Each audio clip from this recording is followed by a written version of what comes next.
Mantan suami saya memaksa saya menandatangani surat cerai saat saya sedang menggenggam hasil USG bayi kembar kami, hanya agar ia tidak terlambat menghadiri fitting jas pengantinnya bersama putri tunggal CEO perusahaan. Tepat 1 tahun kemudian, di sebuah acara reuni kampus, saat ia berada di puncak kekuasaan, ia menertawakan saya. Ia menyebut saya pekundang yang tak berguna. Namun, hanya dengan satu kata dari anak-anak saya, sudah cukup untuk meruntuhkan kursi kekuasaannya sebagai CEO dan mengubur pernikahan miliaran rupiahnya ke dalam lumpur kotor. Bagaimana caranya? Saya, seorang ibu tunggal yang dulunya tidak punya uang, berhasil menghancurkan pengkhianat itu ke dasar bumi dan merebut segalanya darinya. Saya mendorong pintu ruang VIP restoran bintang 5 di kawasan Sudirman, Jakarta, tepat saat jam menunjukkan pukul 7 malam. Udara di dalam ruangan sudah pekat dengan aroma parfum mahal, asap cerutu yang menyengat, dan tawa palsu yang bercampur dengan kemunafikan. 10 tahun telah berlalu sejak saya lulus dari universitas dengan gelar sarjana ekonomi. Konsep reuni kampus yang dulunya sakral kini telah berubah menjadi panggung pamer, di mana para pecundang dengan malu-malu bersembunyi di sudut ruangan, sementara mereka yang sukses memamerkan kunci mobil mewah, tas branded edisi terbatas, atau posisi mentereng yang tercetak dengan tinta emas di kartu nama mereka. Saya menarik kursi kosong di sudut paling jauh, dekat tirai beludu berat yang menjuntai dari langit-langit. Saya hanya mengenakan gaun lurus berbahan sutra hitam sederhana, tanpa perhiasan apapun. Rambut saya diikat rapi membentuk cepol. 5 tahun menjadi ibu tunggal yang membesarkan anak kembar sendirian di Jakarta yang indah namun tak kenal ampun, telah mengasah kemampuan saya untuk menyembunyikan emosi. Saya meminum air mineral, dengan dingin mengamati pertunjukan yang terjadi di depan saya. Saya sebenarnya tidak ingin datang, tetapi ketua angkatan menelepon saya 5 kali, memohon agar saya hadir, mengatakan ini adalah hari peringatan 10 tahun kelulusan dan tidak ada yang boleh absen. Di tengah kebisingan yang penuh kesombongan itu, seluruh orang di ruangan tiba-tiba terdiam, semua mata tertuju pada pintu. Tidak ada orang lain yang masuk kecuali seorang pria yang mengenakan setelan jas 3 potong berwarna abu-abu arang buatan khusus, yang membalut postur tubuhnya yang tinggi dengan sempurna. Hidungnya mancung, rambutnya disisir rapi ke belakang tanpa celah. Di pergelangan tangan kirinya, berkilau sebuah jam tangan Patek Philippe yang harganya setara dengan sebuah apartemen bagus di pusat kota Jakarta. Ia melangkah masuk dengan santai. Tatapan tajamnya menyapu ruangan bak seorang raja yang sedang menatap rakyat kerajaannya. Jantung saya seakan berhenti berdetak sesaat, lalu berdebar kencang di dada. Tangan saya yang memegang gelas tanpa sadar mencengkeram begitu kuat hingga buku-buku jari saya memutih. Itu adalah Dimas, mantan suami saya. Pria yang melemparkan surat cerai ke wajah saya 5 tahun lalu, di tengah hujan deras, diiringi kata-kata kejam. Bersamamu, aku hanya akan menjadi staf rendahan selamanya. Aku butuh karir, dan kamu tidak bisa memberikannya padaku. Ketua angkatan adalah orang pertama yang bereaksi. Ia hampir melompat, bergegas menuju pintu, dan membungkuk dengan senyum rendah diri yang membuat bulu kuduk berdiri. Ya Tuhan, Dimas Alexander, Bapak CEO, angin apa yang membawa bos besar kita kemari? Kami pikir, dengan semua kesibukan Anda di perusahaan, Anda tidak akan bisa hadir. Suatu kehormatan. Silakan duduk di kursi utama. Saya minta maaf kepada semuanya, kata Dimas. Rapat Dewan Direksi memakan waktu lebih lama dari yang diperkirakan. Dan istri saya bersikeras meminta saya menemaninya berbelanja. Saya hampir tidak bisa membujuknya untuk pulang. Saya terlambat. Tagihan malam ini biar saya yang urus, bersenang-senanglah. Seketika terdengar sorak-sorai dan tepuk tangan. Mantan teman-teman sekelas mengerumuni Dimas seperti lalat pada madu. Ada yang menuangkan konyak untuknya. Ada yang menarikan kursi. Mereka bertanya tentang proyek-proyek triliunan rupiahnya dan memuji istrinya sang pewaris, wanita emas yang ia sebut-sebut dengan kebanggaan yang tak disembunyikan. Dimas duduk di tengah, menghisap cerutu dan menghembuskan cincin-cincin asap putih, sesekali mengangguk menanggapi pujian dengan senyum setengah di bibirnya. Saya masih duduk di sudut remang-remang, perlahan mengatur napas kembali normal. 5 tahun saya menghindarinya, dan kini takdir, si penipu itu, mempertemukan kami kembali di ruangan sempit ini. Saya sudah meraih tas saya untuk pergi, dengan alasan anak saya sakit, saya tidak takut padanya. Saya hanya muak harus menghirup udara yang sama dengan pria brengsek itu.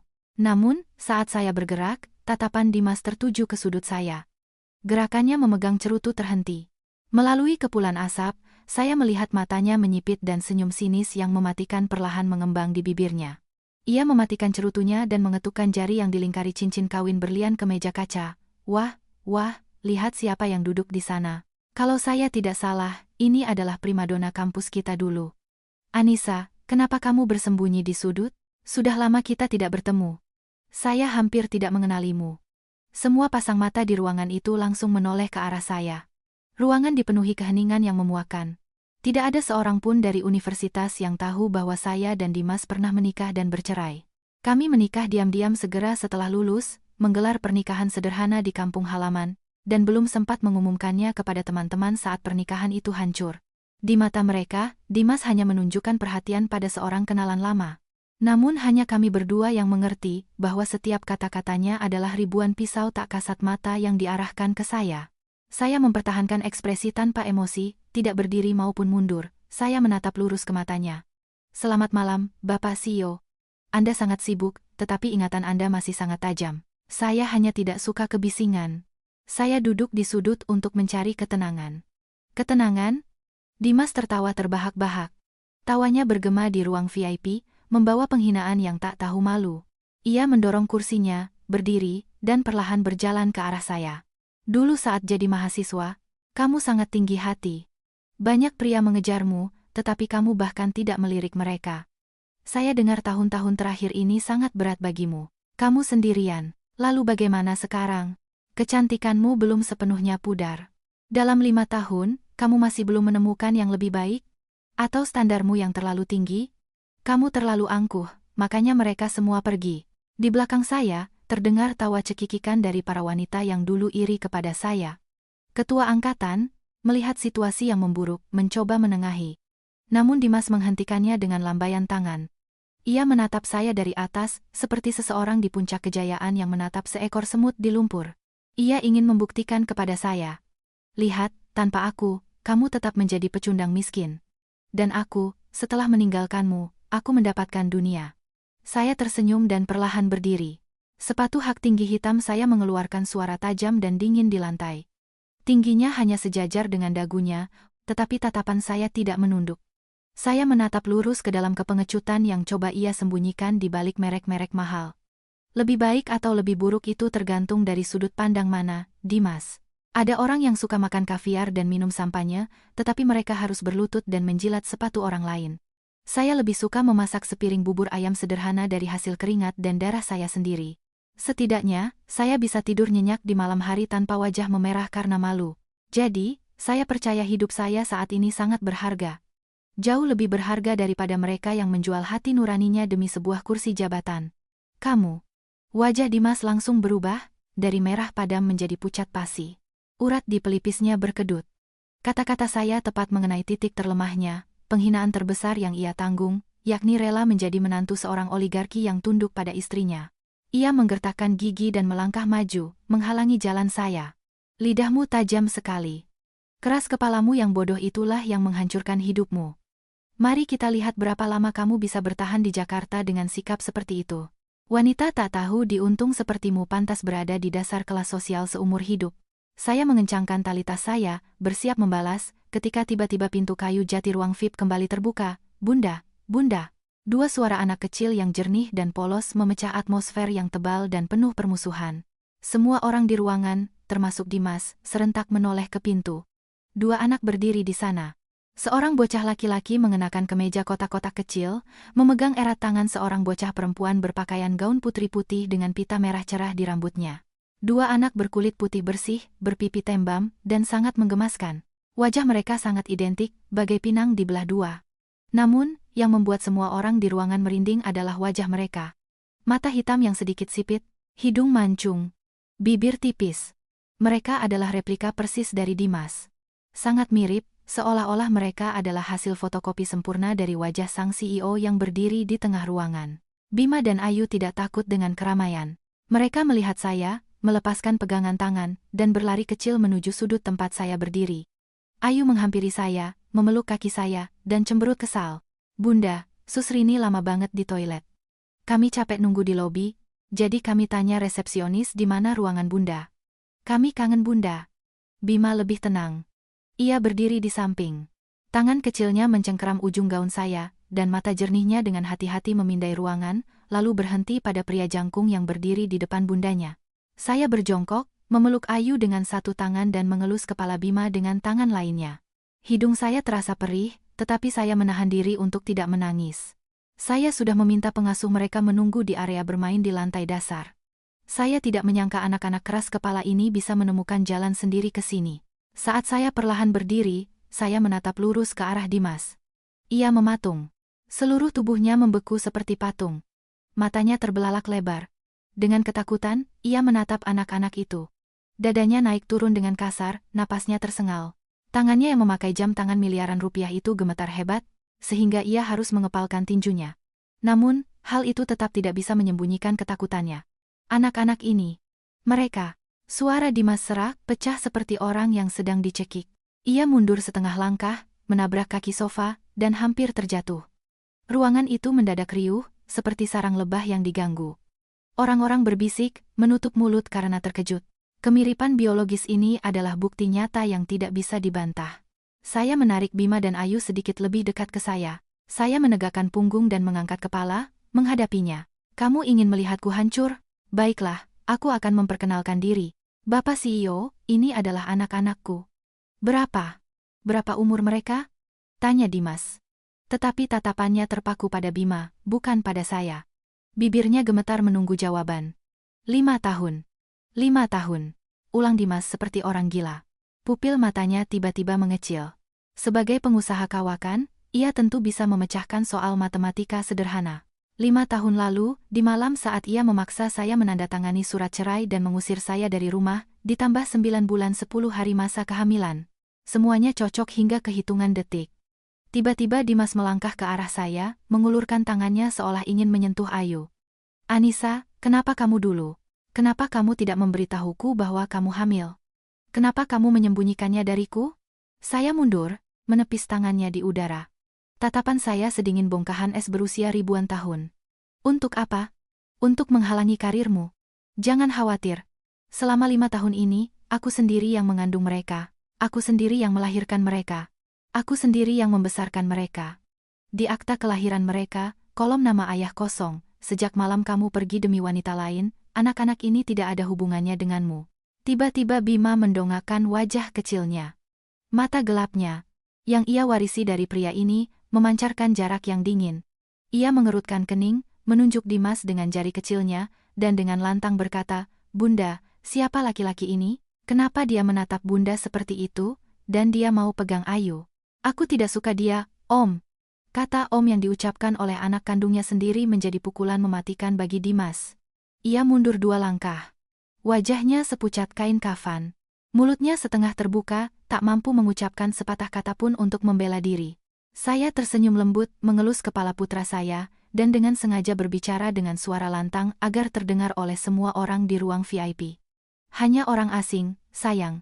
Di sini terlalu berisik. Ini bukan tempat untuk kita. Bunda akan antar kalian pulang untuk tidur. Saya menggandeng tangan anak-anak dan dengan mantap berbalik untuk pergi. Di belakang saya, tertinggal tatapan terkejut dari puluhan mantan teman sekelas, serta sosok CEO bernilai triliunan rupiah yang gemetar, merunduk, dan berpegangan pada tepi meja. Namun saya tahu, kedatangan Bima dan Ayu malam ini telah menyalakan bom waktu. Dan mereka yang menghancurkan saya 5 tahun lalu kini harus membayar harga yang tak pernah mereka bayangkan. Pintu kayu jati yang berat di ruang VIP perlahan tertutup, memutus suara bisik-bisik yang mulai mendidih seperti air di atas tungku. Suara langkah sepatu hak saya di lantai marmer lorong restoran yang dingin memiliki ritme yang pasti, tanpa sedikit pun keraguan. Saya memegang erat tangan kecil Bima dan Ayu. Kehadiran mereka adalah penopang besar bagi saya saat ini. Di lorong tercium aroma serai yang samar, kontras dengan suasana mencekik di ruangan yang baru saja saya tinggalkan. Saya sama sekali tidak menyesal mengungkapkan kebenaran. Untuk apa saya menyembunyikannya? Saya bukan pelakor. Saya tidak mencuri. Dan saya jelas tidak menelantarkan darah daging saya sendiri demi kejayaan semu. Saya melahirkan mereka dengan terhormat, membesarkan mereka dengan martabat, serta mengajarkan tata krama dan harga diri. Fakta bahwa Dimas melihat mereka hanyalah tamparan telak pada kesombongannya yang konyol. Namun, saya mengenal Dimas. Pria yang terobsesi dengan citranya tidak akan melepaskan saya begitu saja. Dan benar saja, baru saja kami bertiga mencapai area lift, terdengar suara langkah kaki yang terburu-buru dan goyah dari belakang. Anissa, berhenti. Berhenti. Teriak Dimas memecah keheningan restoran kelas atas itu. Beberapa pelayan yang berdiri di dekat sana menoleh ketakutan. Saya berhenti dan perlahan berbalik. Dimas berlari ke arah saya, tampak seperti binatang buas yang terpojok. Jas 3 potongnya yang tadinya sempurna kini kusut, dasinya ditarik longgar. Wajahnya memerah, entah karena alkohol atau karena syok. Napasnya memburu, dan ia berhenti 2 langkah dari kami. Tatapan gilanya bolak-balik antara wajah Bima dan Ayu, lalu beralih ke saya. Di matanya, ada campuran keterkejutan, kemarahan, dan bahkan ketakutan. Bima segera melangkah maju, merentangkan tangan kecilnya untuk melindungi Ayu, dan menatap tajam pria yang sedang marah itu. Ayu bersembunyi di belakang saya, mencengkeram gaun saya. Jelaskan padaku sekarang. Kapan mereka lahir? Tanggal berapa? Bulan? Tahun? Bagaimana bisa kamu menyembunyikan ini dariku? Anissa? Mereka berdua anak-anakku? Kan? Jawab. Suara Dimas meninggi. Ia mengayunkan tangannya seolah ingin meraih saya, tetapi berhenti di tengah jalan saat melihat tatapan dingin saya. Saya merangkul bahu anak-anak, mengelus rambut Bima dengan lembut, lalu menatap wajah pria yang sedang kacau itu. Bapak CEO, kita berada di tempat umum. Tolong, jaga martabat Anda. Anda menakuti anak-anak. Martabat apa yang kamu bicarakan? Dimas hampir berteriak, namun segera merendahkan suaranya saat menyadari tatapan ingin tahu staf restoran dari kejauhan. Kamu melahirkan anak-anakku. Kamu membawa darah dagingku selama 5 tahun, dan kamu tidak mengatakan sepatah kata pun. Dan sekarang kamu memintaku menjaga martabat? Apa hakmu merampas hakku sebagai seorang ayah? Apa kamu mengerti kekejaman apa yang telah kamu lakukan? Saya tertawa. Tawa yang keluar dari lubuk jiwa, bercampur kepahitan dan penghinaan. Kekejaman? Seorang pria yang mengusir istrinya ke jalanan, di tengah hujan deras, demi membawa putri konglomerat ke rumahnya, berani berbicara kepadaku tentang kekejaman? Hak sebagai ayah? Saya tersenyum, dan setiap kata saya setajam silet yang memotong argumen konyolnya. Hak apa yang kamu tuntut? Hak seorang pria yang memaksa istrinya menandatangani surat gugatan cerai, agar bisa mengejar jadwal fitting baju pengantin dengan anak direktur utama? Atau hak seorang pria yang baru saja menghinaku sebagai pecundang yang tak bisa mencari pasangan yang lebih baik? Dengarkan baik-baik, Dimas. Di akta kelahiran anak-anak ini, hanya ada nama ibu, mereka membawa nama belakangku. Dengan dagingku, dengan masa mudaku, dengan nyawaku di meja operasi aku melahirkan mereka. Mereka milikku, hanya milikku, dan kamu hanyalah donor pengecut yang menyumbangkan separuh DNA. Jadi jangan berdiri di sini dan berbicara tentang hak yang tak pernah pantas kamu miliki. Kamu gila. Bisik Dimas, mundur setengah langkah. Kemarahan dan logika tajam saya seperti guyuran air dingin yang menyapu bersih semua topeng kekuasaan yang susah payah ia bangun. Kamu menyembunyikan mereka karena kamu membenciku, kan? Kamu ingin menggunakan mereka untuk membalas dendam padaku? Anissa, jangan terlalu naif. Lihat dirimu. Kamu sendirian dengan gaji pas-pasan. Bagaimana kamu bisa memberi mereka kehidupan yang baik? Dengan menahan mereka, kamu hanya menyiksa mereka. Serahkan mereka padaku. Aku punya uang, status. Aku bisa mengirim mereka ke sekolah internasional terbaik. Mereka akan tinggal di rumah mewah. Sebelum Dimas selesai, saya mengangkat tangan, memotong fantasi konyolnya. Diam, suara saya dingin dan tegas. Apa kamu pikir uangmu bisa membeli segalanya? Mungkin hati nuranimu bisa dibeli, tapi anak-anakku tidak akan pernah. Sekolah internasional? Rumah mewah? Kamu mau membawa anak-anakku ke rumahmu, supaya mereka memanggil wanita yang merebut suami ibunya dengan sebutan mama? Kamu mau darah dagingku hidup dalam penghinaan di bawah bayang-bayang keluarga istrimu yang oligarki itu? Dimas, berhentilah membohongi dirimu sendiri. Kamu peduli pada anak-anak, atau kamu hanya takut? Takut rahasia ini terbongkar dan kursi CEO pemberian mertuamu itu lenyap? Takut istrimu, sang putri itu, akan mengusirmu dari rumah saat dia tahu kamu punya 2 anak di luar? Wajah Dimas berubah pasi. Setiap kata saya menghantam sudut paling pengecut di jiwanya. Istri Dimas, pewaris perusahaan konglomerat konstruksi terbesar di Jakarta, menikahinya karena ketampanan dan kepatuhannya. Namun wanita itu tidak akan pernah menerima pria yang memiliki beban pernikahan masa lalu. Dimas sangat menyadari hal ini. Ia ingin mengambil anak-anak bukan karena insting keayahan, melainkan karena hasrat memiliki dan ketakutan akan variabel yang tidak terkendali yang mengancam kekuasaannya saat ini. Kamu, beraninya kamu. Apa kamu mengancamku? Aku tidak punya waktu untuk mengancammu. Aku hanya memberi peringatan. Lift berbunyi ding dan pintunya terbuka. Saya menggandeng Bima dan Ayu masuk, menekan tombol basement sebelum pintu logam itu tertutup. Saya menatap lurus ke matanya yang melotot, mengucapkan kalimat terakhir yang menghancurkan semua ilusinya. Aku dan anak-anakku memiliki kehidupan yang sangat bahagia sekarang. Jika kamu berani mengambil satu langkah pun untuk masuk ke dalamnya, aku berjanji, kamu akan tahu rasanya kehilangan semua yang kamu sembah. Ingat, kamu punya banyak hal yang bisa hilang, sedangkan aku tidak. Selamat malam, Bapak CEO. Pintu lift tertutup, meninggalkan Dimas di luar bersama ketidakberdayaan dan ketakutannya. Saya melihat sosoknya menghilang dari celah sempit lalu menghela napas panjang. Baru saat itulah kelelahan menjalar ke seluruh tubuh. Semua ketegangan selama setengah jam terakhir menyedot habis tenaga saya. Bunda, apa Om itu orang jahat? Tanya Ayu, mengangkat mata bulatnya yang polos. Bima menggenggam tangan saya lebih erat dan berkata dengan tegas, kalau laki-laki itu menyakiti Bunda, aku akan pukul dia. Aku akan lindungi Bunda. Saya tersenyum, berjongkok di lantai lift yang dingin dan memeluk malaikat-malaikat kecil saya. Hidung saya kembali perih, tapi saya bertekad untuk tidak menangis. Air mata saya sudah mengering 5 tahun yang lalu. Tidak apa-apa sayang. Selama Bunda ada di samping kalian, tidak ada yang bisa menyakiti kita. Ayo kita makan es krim, lalu pulang dan tidur. Saya menggendong Ayu dan menggandeng Bima. Keluar dari lift, bayangan kami bertiga memanjang di lantai area parkir basement. Saya tahu, pertempuran malam ini hanyalah permulaan. Dimas tidak akan menyerah. Kenyataannya, keegoisan dan ketakutannya akan mendorongnya melakukan hal-hal yang lebih gila. Tapi saya tidak takut. Wanita lemah yang hanya tahu cara menangis dan memohon itu sudah mati 5 tahun lalu. Yang berdiri di sini sekarang adalah seorang ibu, seorang pejuang yang siap menghancurkan siapapun yang berani menyakiti anak-anaknya. Taksi melaju menembus malam Jakarta. Lampu-lampu jalanan berkelebat di kaca jendela. Saya memeluk anak-anak yang sudah tertidur. Kenangan pahit dari malam 5 tahun lalu perlahan kembali, sejelas dan setajam pisau, seolah baru terjadi kemarin. Saat itu, Jakarta sedang diguyur hujan deras yang tidak wajar. Suara rintik hujan di kaca taksi yang meluncur di jalanan sepi membuat saya merinding. Kenangan adalah hal yang kejam. Anda mengira sudah menguburnya di bawah ribuan lapis waktu. Namun cukup satu tetes hujan, satu suara tak asing, dan ingatan itu mekar kembali, meremukkan jiwa hingga berdarah. 5 tahun lalu, di malam segelap itu, tanpa satu bintang pun di langit persis seperti masa depan saya saat itu saya dan Dimas baru berusia 25 tahun. Kami berpacaran sejak kuliah, saling mencintai dengan kepolosan dan kemiskinan masa muda. Setelah lulus universitas, meski ditentang keluarga, kami menggelar pernikahan sederhana di kampung dan pindah ke Jakarta untuk memulai hidup. Kami menyewa kamar kos sempit berukuran tak lebih dari 20 meter persegi di kawasan padat penduduk di Tanjung Priok. Kamar usang dengan atap bocor.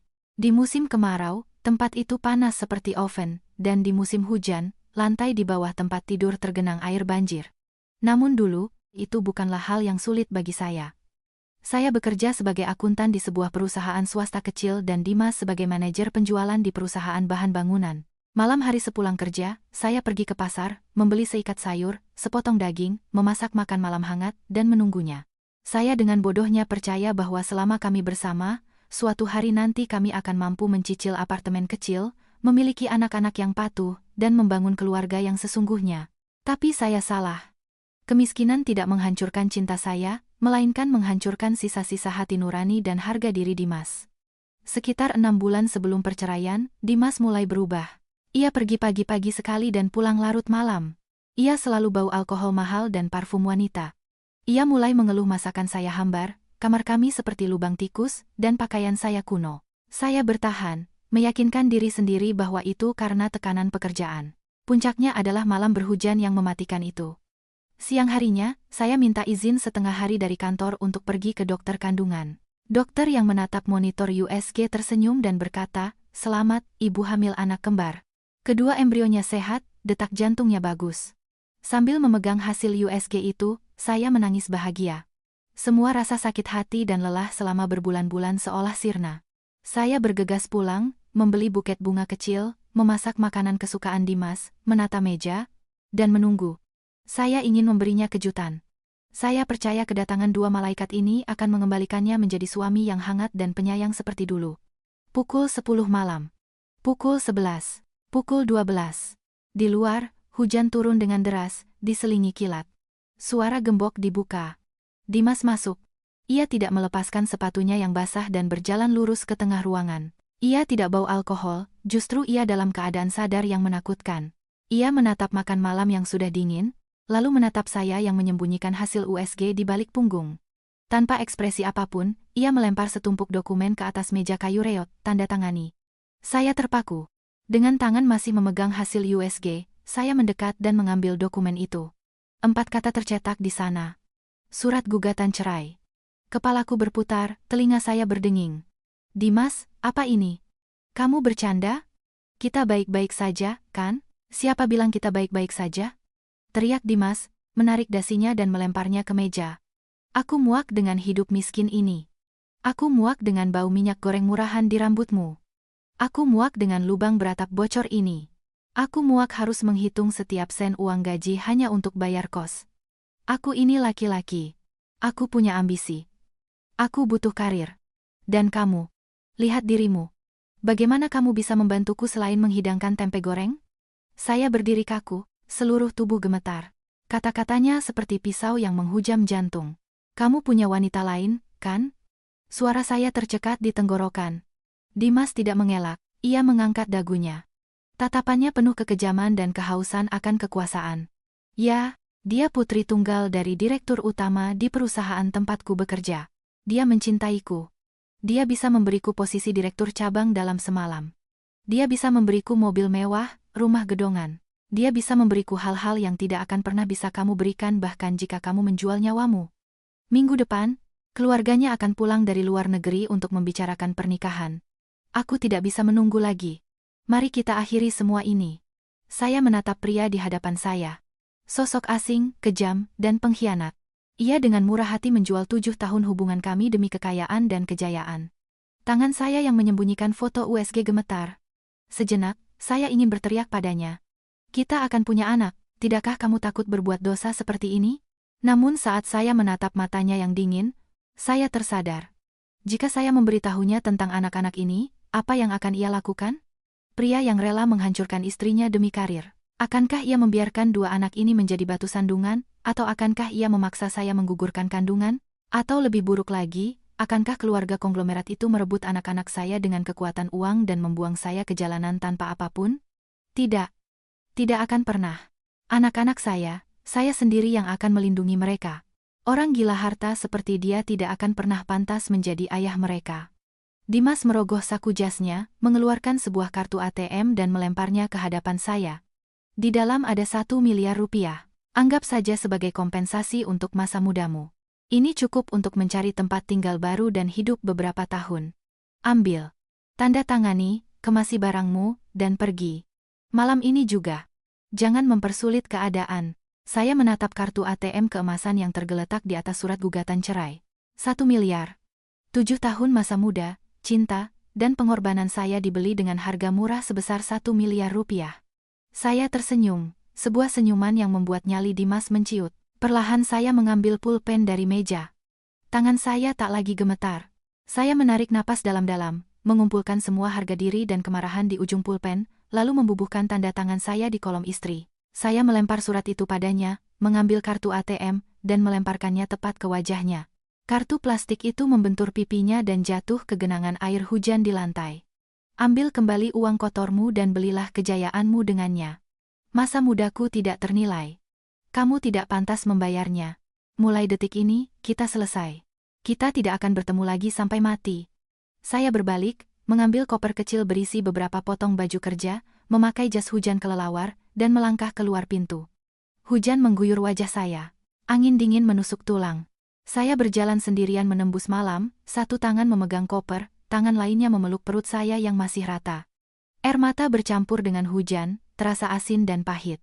Malam itu, saya bersumpah kepada langit Jakarta yang bergemuruh bahwa saya akan bertahan hidup. Saya akan melahirkan anak-anak ini dan membesarkan mereka menjadi manusia yang paling membanggakan. Dan jika suatu hari pengkhianat ini muncul lagi, saya akan membuatnya membayar mahal pengkhianatannya. Taksi tiba-tiba berhenti di lobi kompleks apartemen kami, membuyarkan lamunan saya. Saya menggendong Ayu yang tertidur lelap dan menggandeng Bima keluar dari mobil. Malam ini tidak ada hujan di Jakarta. Besok adalah hari yang baru.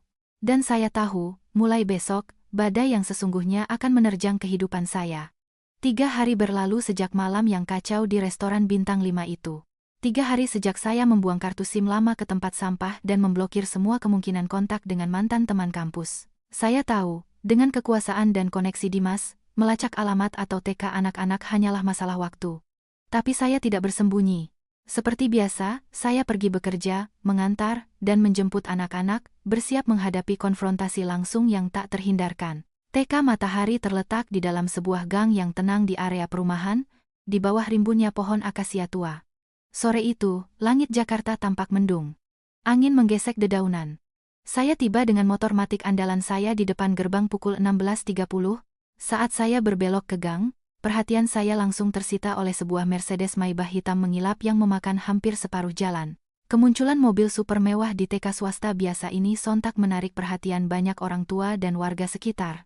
Tepat di samping mobil itu berdirilah warung kelontong milik Ibu Ningsih, seorang wanita paruh-baya berusia sekitar 60 tahun yang cerewet, yang sudah berjualan di sana selama 10 tahun, dan mengenal setiap orang tua serta anak. Di matanya, sebuah drama sinetron dunia nyata sedang berlangsung sore itu. Mobil hitam besar itu sudah ada di sini dari jam 2 siang, pikir Ibu Ningsih. Aku lagi duduk misahin cabai sambil ngintip. Pintunya kebuka, keluar laki-laki ganteng, pakai jas mahal, bau parfum semerbak.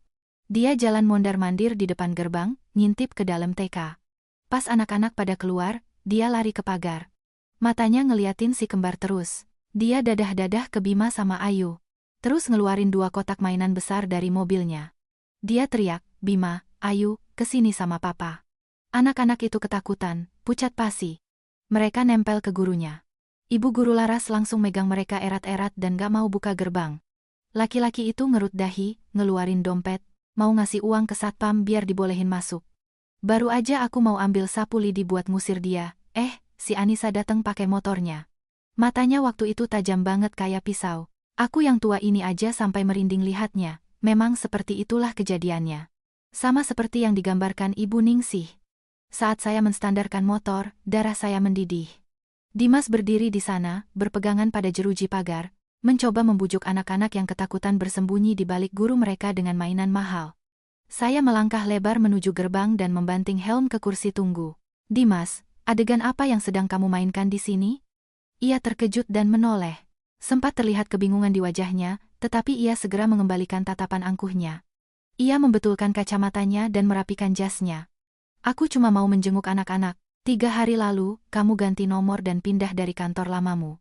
Aku sampai harus menyewa detektif. Untuk menemukan TK ini, aku bawakan mereka Lego edisi terbatas. Semua anak pasti suka." Saya melirik 2 kotak mainan besar yang ditumpuk di tangga, lalu menatap wajah pria yang mengklaim dirinya, "Ayah ini. Kamu pikir mainanmu ada harganya di sini? Buka matamu. Kamu menakuti anak-anak." "Ibu guru Laras, tolong bawa anak-anak ke dalam grup. Tunggu sebentar dan tolong, jangan biarkan mereka didekati orang asing." Guru itu mengangguk dan segera membawa Bima dan Ayu menjauh. Setelah sosok mereka menghilang di lorong, saya berbalik menghadap Dimas. Orang-orang yang penasaran dan para orang tua mulai berkumpul. Ibu Ningsih dari warung juga ikut memasang telinga. "Saya tidak peduli, bukan saya yang seharusnya malu di sini. Kamu menyewa detektif untuk membuntuti kami?" CEO perusahaan besar bertingkah seperti penguntit murahan. "Aku sudah memperingatkanmu di restoran. Jangan bicara padaku dengan nada seperti itu," desis Dimas. Ia melangkah maju, merendahkan suaranya agar tidak didengar orang lain. "Menyedihkan. 5 tahun kamu menyembunyikan anak-anakku agar mereka sekolah di lubang tikus ini, memakai pakaian murah dari pasar Tanah Abang. Dan kamu menganggap ini suatu kehormatan? Anissa, sadarlah. Lihat mobil apa yang aku pakai. Aku bisa memindahkan mereka ke sekolah bilingual terbaik di Jakarta lengkap dengan supir pribadi. Aset atas namaku cukup untuk membuat mereka hidup mewah seumur hidup tanpa harus bekerja. Kamu, sebagai seorang ibu, beraninya merampas masa depan cerah anak-anakmu sendiri hanya karena keegoisanmu?" Kata-kata Dimas mengalir lancar seolah ia sudah menghafalnya. Di benaknya, uang adalah segalanya. Ia membeli kekuasaan dengan uang, dan kini ia pikir ia bisa membeli ikatan keayahan yang telah ia buang ke tempat sampah 5 tahun lalu. Saya menyilangkan lengan di dada dan tertawa. Tawa di tengah sore yang mendung itu terdengar pahit dan mengiris. "Masa depan cerah? Apa yang kamu sebut masa depan cerah? Hidup dalam kemewahan, tapi harus memanggil wanita lain mama? Mewarisi aset, tapi terus-menerus hidup ketakutan bakal diusir oleh keluarga ibu tiri mereka?" "Dimas, Kamu melupakan satu hal sederhana. Saya melangkah maju, menatap langsung ke matanya yang berusaha memancarkan intimidasi. Anak-anak butuh ditemani saat tumbuh. Dibuatkan susu. Dijaga semalaman tanpa tidur saat mereka demam 40 derajat. Dipegang tangannya saat belajar jalan pertama kali. 5 tahun lalu, saat aku sendirian membawa 2 bayi sakit ke IGD tengah malam, di mana kamu? Saat aku menghitung setiap sen uang receh demi beli susu formula, di mana kamu? Ah ya, kamu sibuk, memakai pakaian mahal, mengendarai mobil mewah, dan menjilat istri oligarkimu. Terus kenapa kalau anak-anakku pakai baju murah? Pakaian mereka selalu bersih dan wangi matahari. Terus kenapa kalau mereka masuk TK sederhana? Di sini, guru-guru menyayangi mereka. Mereka diajari berterima kasih dan bersikap sopan. Mereka terdidik dan punya harga diri. Sedangkan kamu, penuh dengan barang branded tapi di dalamnya penuh kepengecutan dan pengkhianatan. Apa yang bisa kamu ajarkan pada anak-anakku? Dimas kaku karena marah. Wajahnya merah padam menahan malu. Ia mengepalkan tinju seolah ingin memukul saya, tetapi terhenti saat melihat tatapan tajam Ibu Ningsih dan petugas keamanan TK. Ia menurunkan tangannya perlahan. Terserah apa katamu. Darah tidak bisa diubah. Darahku mengalir di dalam tubuh mereka. Hukum mengakui hakku sebagai ayah. Kalau kamu tidak mau bekerja sama, aku akan mengajukan gugatan ke pengadilan dan merebut hak asuh. Dengan kemampuan finansialku, tidak ada pengadilan yang akan membiarkan 2 anak tinggal bersama ibu tunggal berpenghasilan rendah. Ini adalah kartu as terakhirnya. Mungkin wanita lain di posisi saya akan berlutut, menangis, dan memohon, tapi Dimas salah menilai lawannya. Ia pikir saya masih mahasiswi polos 5 tahun lalu. Saya tidak merasa takut. Saya sedikit mencondongkan badan, menatapnya dengan rasa kasihan. Pengadilan? Bagus. Silakan. Apa katamu? Ku bilang, silakan gugat aku. Ajukan berkasnya. Sewa pengacara terbaik. Tapi Dimas, sebelum kamu melakukannya, pikirkan baik-baik. Begitu proses ini dimulai, media akan mencium ceritanya. Kisah tentang seorang CEO tak berperasaan yang mencampakkan istrinya yang sedang hamil anak kembar demi menikahi putri komisaris utama akan menghiasi seluruh halaman berita gosip dan bisnis. Apa yang akan terjadi pada saham perusahaan Mega Bangun Nusantara milik kalian? Mertuamu adalah orang yang menganggap reputasi di atas segalanya. Dan istrimu, apakah dia akan membiarkanmu membawa 2 anak di luar nikah ke rumahnya untuk membagi harta warisan? Wajah Dimas memutih seperti kertas. Keringat dingin sebesar biji jagung bermunculan di dahinya. Kata-kata saya bagai jarum beracun yang menusuk titik paling lemahnya. Dimas memang takut kehilangan anak-anaknya, tapi ia ribuan kali lebih takut kehilangan jabatannya dan kekayaannya yang melimpah. Kamu pikir aku bodoh? Kamu ingin mengambil anak-anak bukan karena kamu menyayangi mereka. Kamu hanya terobsesi karena mereka mirip denganmu. Kamu takut mereka akan menghancurkan istana kekuasaan palsumu? Kamu mau menyembunyikan mereka di mana? Di bawah kendalimu agar aku bungkam? Kamu salah besar. Aku tidak akan menyerahkan anak-anakku dan aku tidak butuh 1 sen pun dari harta kotormu. Jika kamu berani muncul di TK anak-anakku lagi, aku sendiri yang akan mengirimkan semua rekam medis bayi kembar dan surat gugatan cerai 5 tahun lalu itu langsung ke meja komisaris utama, ke tangan mertuamu. Dan mari kita lihat siapa di antara kita yang akan kehilangan segalanya dalam permainan ini. Setelah mengatakan itu, tanpa menatap wajahnya yang memucat, saya berbalik dan masuk ke halaman TK. Di sudut jalan, Dimas berdiri kaku seperti dipaku. Dengan gemetar, matanya mengikuti langkah saya. Tangannya mengepal hingga buku-bukunya memutih. Namun ia tak bisa lagi melontarkan ancaman. Sesaat kemudian, dengan marah ia masuk ke dalam mobil mewahnya, membanting pintu, dan melaju kencang, meninggalkan kepulan asap knalpot dan tatapan sinis dari orang-orang yang menyaksikan. Saya menjemput Bima dan Ayu dari gurunya. Anak-anak memeluk leher saya erat. Saya memakaikan helm kepada mereka, menyalakan motor, dan bergabung dengan arus lalu lintas sore yang padat.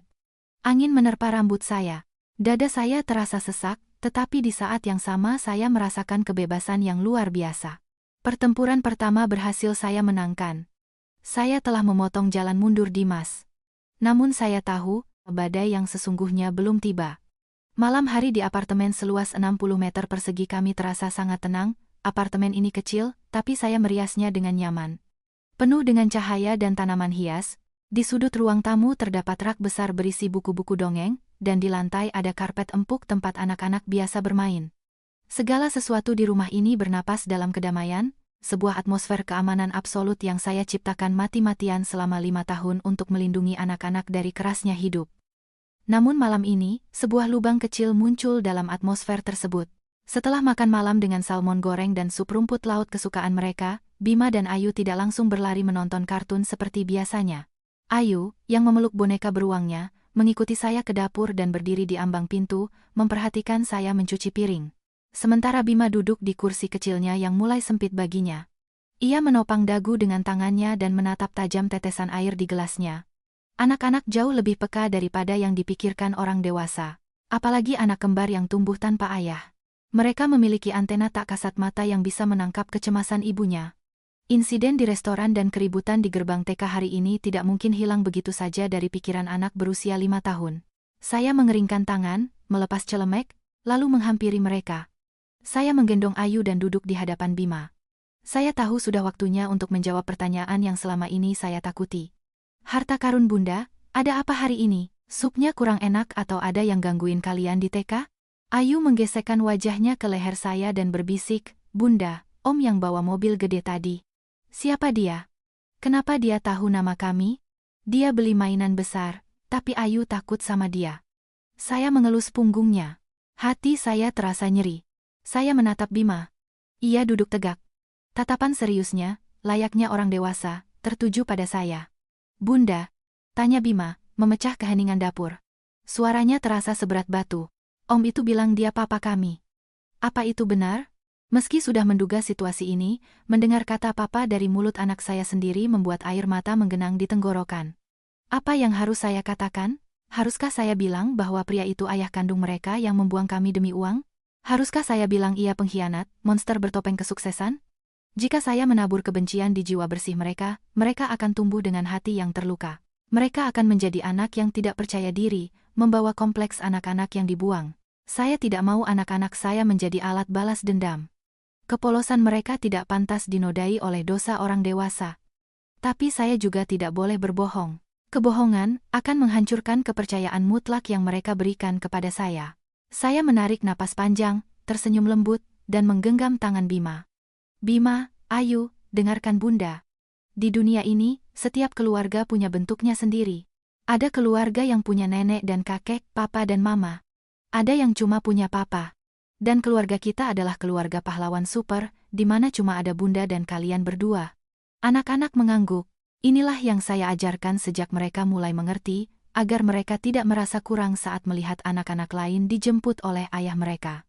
Om yang tadi, ya, dia adalah orang yang bersama Bunda dulu menciptakan kalian. Ayu terkejut dan melebarkan matanya. Bima berkedip beberapa kali, tapi tidak semua yang ikut menciptakan akan menjadi keluarga. Dulu Om itu dan Bunda berjalan di satu jalan yang sama. Tapi kemudian, Om itu ingin pergi ke gunung, dan Bunda ingin ke laut. Tujuan hidup kami berbeda, dan kami memutuskan berpisah jalan. Dia punya kehidupannya sendiri, dan Bunda punya kehidupan Bunda sendiri bersama kalian.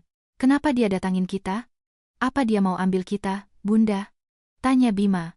Ada nada kewaspadaan dalam suaranya. Tangan kecilnya menggenggam erat jari saya. Saya mengelus jari-jari kecilnya yang menegang. Kecemasan anak saya membuat saya merinding sekaligus bangga. Ia berusaha melindungi sarang kecil kami layaknya pria dewasa. Dia datang mungkin karena penasaran, pengen lihat pahlawan super Bunda tumbuh seperti apa. Dan mainan itu dia beli karena dia mau kenalan sama kalian. Tapi dengar baik-baik kata Bunda. Siapapun dia, kenal atau tidak, kalau dia mau mengambil kalian tanpa izin Bunda, itu salah. Kalian berhak menolak. Jangan ambil mainannya dan jangan ikut dengannya. Kalian hanya perlu ingat satu hal. Rumah kita di sini. Ada Bunda di sini. Dan tidak ada seorang pun di dunia ini yang bisa memisahkan kita. Kecuali Bunda berhenti bernapas. Sampai saat itu tiba, Bunda akan lindungi kalian sampai akhir. Bunda nggak boleh berhenti napas 1000 tahun. Isak Ayu memeluk leher saya erat. Bima turun dari kursi, melangkah maju dan memeluk pinggang saya. Suaranya begitu teguh hingga membuat air mata saya jatuh. Aku nggak butuh mainan Om itu. Aku juga nggak butuh papa. Aku cuma butuh Bunda. Kalau Bima udah besar, Bima bakal beliin Bunda rumah besar, terus Bima bakal pukul siapa aja yang bikin Bunda nangis. Air mata yang saya tahan berhari-hari akhirnya tumpah. Ini bukan air mata kelemahan atau rasa sakit, melainkan air mata kebahagiaan yang tak terhingga. Saya memeluk erat dua tubuh kecil yang hangat itu. Aroma sampo bayi mengusir semua kelelahan dan kepahitan. Dimas mungkin punya villa, mobil mewah, dan kekuasaan. Tapi dia sangat miskin di kerajaan cinta. Dia tidak memiliki kepercayaan mutlak seperti ini. Pelukan seerat ini. Penjelasan saya malam itu tidak memutarbalikkan fakta dan tidak menabur kebencian. Saya hanya menarik garis batas yang jelas di benak anak-anak. Dimas adalah orang asing. Terhubung melalui darah, tetapi bukan anggota keluarga. Hak sebagai ayah tidak ditentukan oleh donasi sperma 5 tahun lalu, melainkan oleh 5 tahun begadang semalaman, memasak bubur, dan mengganti popok. Malam itu, setelah membacakan buku dongeng dan melihat anak-anak tertidur pulas, saya keluar ke balkon dan meminum segelas air. Kota Jakarta di malam hari berkelap-kelip dengan lampu-lampunya. Saya tahu dengan mengusir Dimas, saya telah memutus aksesnya kepada anak-anak. Namun, seorang pria yang terpojok dan terluka gengsinya tidak akan bisa tenang, apalagi ia memiliki kekuasaan pihak lain di belakangnya. Saat memikirkan hal itu, telepon di meja ruang tamu berdering. Waktu menunjukkan tepat pukul 11 malam. Nomor yang tertera di layar sangat cantik dan tak dikenal. Jelas ini milik orang kaya. Perasaan dingin menyelimuti saya. Saya mendekat, mengangkat telepon, dan menempelkannya ke telinga. Tapi saya tidak buru-buru bicara. Ada keheningan di ujung sana. Hanya terdengar napas pelan dan musik klasik yang diputar samar-samar sebagai latar. Jelas, si penelepon ingin bermain psikologis agar saya berbicara duluan. Tapi saya sangat sabar, saya diam saja. Akhirnya, orang di seberang sana menyerah. Terdengar suara seorang wanita. Bersih, halus, namun dengan nada arogan khas kelas atas. Ini Anissa? Ya.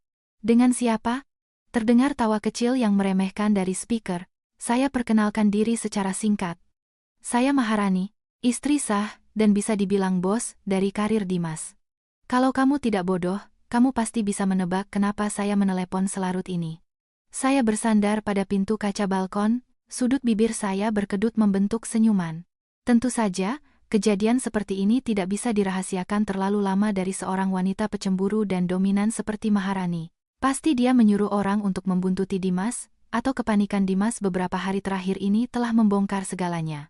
Munculnya dua anak kembar yang sangat mirip dengan suaminya adalah tamparan keras bagi harga diri ratu ini. Oh, selamat malam, Maharani.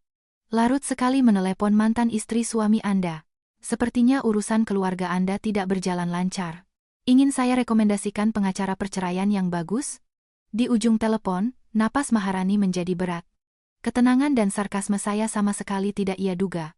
Orang kaya terbiasa membuat orang yang kastanya lebih rendah gemetar ketakutan hanya dengan menyebutkan nama. Diam, bentak Maharani. Topeng keanggunannya mulai runtuh. Saya tidak menelepon untuk mendengar ceramah dari seorang pecundang. Saya sudah menyelidiki latar belakangmu. Cuma ibu tunggal, manajer menengah di perusahaan media kecil, tinggal di apartemen cicilan. Kamu pikir, dengan menggunakan anak-anak haram itu, kamu bisa masuk ke keluargaku dan memeras suamiku? Kamu terlalu banyak bermimpi. Anak-anak haram. Dua kata itu menyulut kemarahan saya. Tapi saya memejamkan mata, menahan amarah, dan mengubahnya menjadi es yang tajam. Saat berhadapan dengan orang histeris, senjata terbaik adalah bersikap sedingin es. Maharani, Anda pintar menyelidiki, tapi sayangnya kerja detektif Anda belum tuntas. Kalau saya ingin memeras Anda, saya sudah membawa anak-anak itu ke pesta pernikahan Anda 5 tahun lalu, dan tidak perlu menunggu sampai sekarang. Fakta bahwa suami Anda tidak sengaja mengetahui keberadaan mereka adalah hukuman dari Tuhan untuknya. Dan fakta bahwa dia tidak tidur semalaman, berjaga di depan TK, memohon agar saya mengizinkannya bertemu anak-anak. Itu adalah urusan yang harus Anda selesaikan di rumah. Bukan malah menelepon dan meneriaki saya. Beraninya kamu menghinaku, teriak Maharani. Terdengar bunyi kaca pecah dari ujung sana. Dengar, perusahaan ini milik keluargaku. Semua pencapaian Dimas adalah berkat aku.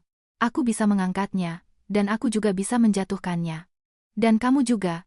Kalau kamu tidak tahu diri, aku akan pastikan kamu kehilangan pekerjaanmu di Jakarta. Aku akan membuat hidupmu seperti di neraka.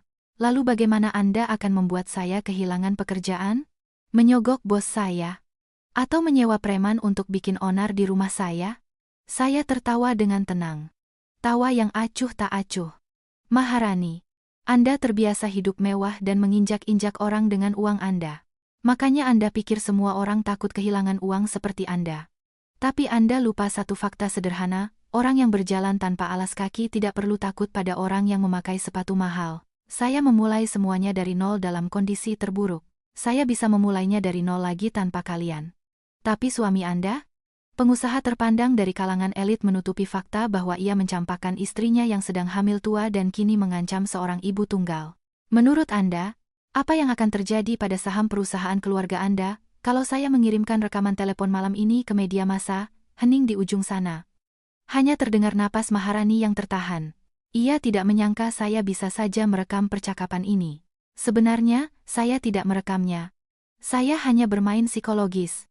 Bagi orang yang menjadikan citra sebagai nyawa, skandal media adalah ketakutan terbesar. Melihatnya bungkam, saya melontarkan pukulan terakhir. Dengarkan baik-baik, karena saya hanya akan mengatakannya sekali. Pertama, anak-anak ini darah daging saya. Bukan alat pemerasan, dan bukan sampah yang berani Anda sebut sebagai anak haram. Kedua, apa yang sudah saya ludahkan 5 tahun lalu, tidak akan pernah saya pungut kembali. Suami Anda mungkin harta karun bagi Anda, tapi bagi saya dia hanya sampah. Kalau Anda ingin menjaga sampah Anda, ikat dia kuat-kuat di rumah. Jangan biarkan dia berkeliaran di dekat TK anak-anak saya. Kalau dia atau Anda berani muncul lagi di depan kami, saya tidak menjamin kursi CEO-nya dan reputasi perusahaan Anda akan tetap utuh. Kamu, bisik Maharani, kesombongannya benar-benar diredam oleh ketegasan saya. Anggap ini nasihat dari orang yang pernah mengalaminya. Selamat malam untuk Anda dan suami teladan Anda. Selamat tinggal. Saya menutup telepon dengan mantap dan memblokir nomor tersebut. Saya melempar ponsel ke sofa dan menatap jendela yang gelap. Saya tidak takut dengan ancaman Maharani, tapi saya sadar masalah ini tidak akan selesai hanya dengan kata-kata. Wanita pendendam seperti Maharani dan pria gila harta seperti Dimas tidak akan menyerah sampai mereka mendapatkan apa yang mereka mau atau benar-benar hancur. Saya masuk ke ruang kerja kecil saya dan menyalakan laptop. Cahaya layar yang terang menyinari wajah saya yang dingin. Maharani benar dalam satu hal. Dia memang menyelidiki saya, tapi dia hanya melihat puncak gunung es. Dia mengira saya hanya seorang manajer menengah di perusahaan media kecil. Apa yang Maharani, Dimas, dan seluruh dunia bisnis Jakarta tidak tahu adalah nama di balik pemilik 30% saham Prima Konstruksi Nusantara, PKN, mitra utama yang memegang proyek krusial milik perusahaan Maharani, ternyata sangat sederhana, Anissa Valderrama. Selama 5 tahun ini, saya bukan hanya seorang ibu. Saya bekerja seperti orang kesurupan. Menggunakan modal kecil dari proyek-proyek sampingan, serta ketajaman otak seorang lulusan ekonomi cum laude untuk berinvestasi. Saya bergerak secara anonim, membangun jaringan keuangan yang kokoh untuk melindungi anak-anak saya. Saya membuka sebuah file rahasia berisi syarat-syarat kontrak perusahaan Dimas. Senyum berbahaya mengembang di bibir saya. Dimas, Maharani, kalian ingin menggunakan kekuasaan untuk menginjak-injak orang? Baiklah. Aku akan memberi kalian kesempatan merasakan bagaimana rasanya dicekik oleh kekuasaan. Suara ketikan keyboard bergema di keheningan malam. Rencana penghancuran telah dimulai. Hitung mundur kejatuhan keluarga oligarki yang sombong itu dimulai detik ini. Senin pagi. Udara Jakarta pekat dengan asap knalpot dan hiruk-pikuk pekerja. Setelah panggilan telepon Maharani kemarin malam, saya tahu dia tidak akan berhenti. Sang putri yang terbiasa memerintah dan menindas dengan uang tidak bisa mentolerir penghinaan dari seorang ibu tunggal, dan tebakan saya benar. Segera setelah anak-anak ke TK dan berbincang sejenak dengan guru mereka, saya berbalik di persimpangan. Sebuah Range Rover putih dengan kaca film gelap tiba-tiba memotong jalan dan menghadang laju motor saya. Rem mendecit. Jika saya tidak memegang kemudi dengan kuat, saya pasti sudah jatuh ke aspal. Pintu mobil terbuka. Pertama, Dimas keluar, tampak lelah dan tegang. Menyusul di belakangnya seorang wanita berusia sekitar 30 tahun. Tubuhnya kurus, tetapi dari ujung kepala hingga kaki ia dibalut barang brandet. Wajahnya dengan riasan tebal menyembunyikan ketajaman dan kekejaman di balik kacamata hitam besarnya. Ini adalah Maharani. Di persimpangan yang sama, Ibu Ningsih kembali menyaksikan adegan panas. Sepanjang hidupnya, ia sering melihat pertengkaran, tetapi yang berbau uang besar dan kebencian kelas atas seperti ini sangat langka. Ya ampun, ribut-ribut apalagi pagi ini, pikir Ibu Ningsih. Mobil putih ngehalangin jalannya si Anissa, keluar tuh laki-laki ganteng sama istrinya. Jelas banget siapa dia. Jalannya aja kayak merak. Dagunya diangkat, bawa tas kulit buaya. Dia lepas kacamata hitamnya, terus ngeliatin Anissa dari atas sampai bawah kayak ngeliat kecoa. Suaminya narik lengan bajunya, tapi dia tepis. Aku kira mereka bakal tonjok-tonjokan atau jambak-jambakan. Si Anissa malah tenang banget. Dia parkir motornya, buka helm, berdiri sambil sedekap tangan, terus ngeliatin mereka berdua. Gayanya itu loh. Jujur aja, dia kayak bisa ngebungkam nyali perempuan menor itu cuma lewat tatapan mata doang. Memang begitulah kejadiannya, seperti yang dideskripsikan Ibu Ningsih. Saya tidak merasa takut. Dengan tenang, saya mematikan mesin, mencabut kunci, dan menunggu. Pertunjukan apa yang akan ditampilkan pasangan ini? Wah, jadi begini rupanya rupa aslimu, Anissa. Aslinya kamu terlihat lebih menyedihkan daripada di foto laporan detektif. Suara Maharani terdengar melengking tajam. Wanita yang punya sedikit saja harga diri setelah dicampakkan suaminya pasti akan sembunyi di suatu tempat dan tak berani muncul. Tapi kamu, beraninya kamu bawa anak-anakmu ke hadapan suamiku dan mengemis uang, apa kamu tidak punya rasa malu? Ia sengaja mengeraskan suara agar pejalan kaki mendengarnya. Ia ingin mencap saya sebagai pelakor yang tak tahu malu. Dimas yang berdiri di sampingnya memucat dan menarik siku Maharani. Rani, pelan-pelan. Ada banyak orang di sini. Kita ke kafe saja, kita bicara di sana. Anissa, bisa ikut sebentar? Kita perlu meluruskan semuanya. Meluruskan? Saya tersenyum, melirik kafe kosong di dekat sana, memarkir motor, dan mengikuti mereka. Maharani duduk tanpa memesan apapun, melempar tas seharga 40 juta rupiahnya ke atas meja, mengambil sebuah map, dan melemparnya ke arah saya. Saya ini pengusaha, saya tidak suka berbasa-basi. Ini rujukan untuk tes DNA di rumah sakit internasional yang akan dipilih keluargaku. Aku tidak percaya anak-anak itu darah daging Dimas.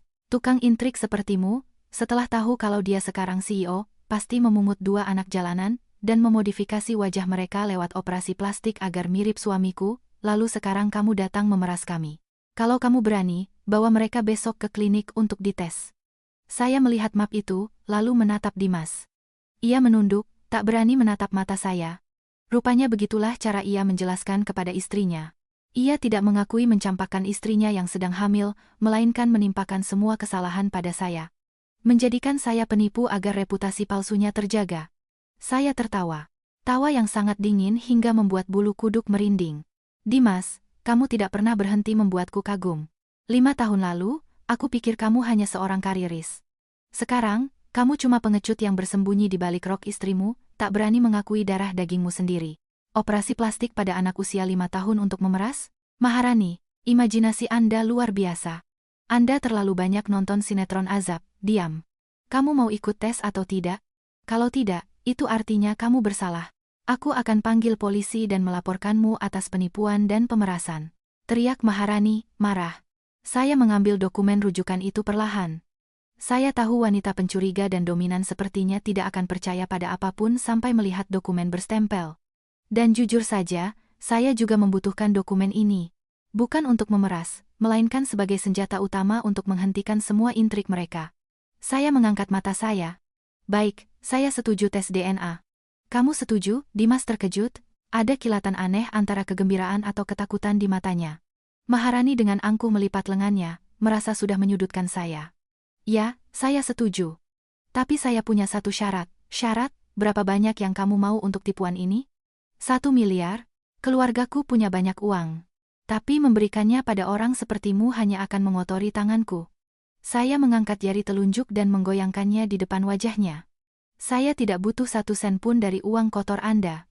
Syarat saya sederhana. Setelah tes DNA membuktikan 99% bahwa anak-anak itu adalah anak kandung Dimas, kalian berdua harus menandatangani surat perjanjian yang disahkan oleh notaris yang akan saya tunjuk.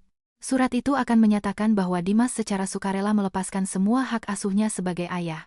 Dia tidak akan pernah menantang hak asuhku. Dia tidak akan pernah mendekati, menjenguk, atau mengganggu kami lagi. Jika dia melanggarnya, dia harus membayar ganti rugi moral kepadaku dengan semua saham miliknya di perusahaan kalian. Berani bertaruh, nyonya pengusaha? Suasana kafe mendadak hening, mata Maharani membesar. Ia tidak menduga langkah seperti ini. Anissa, jangan berlebihan.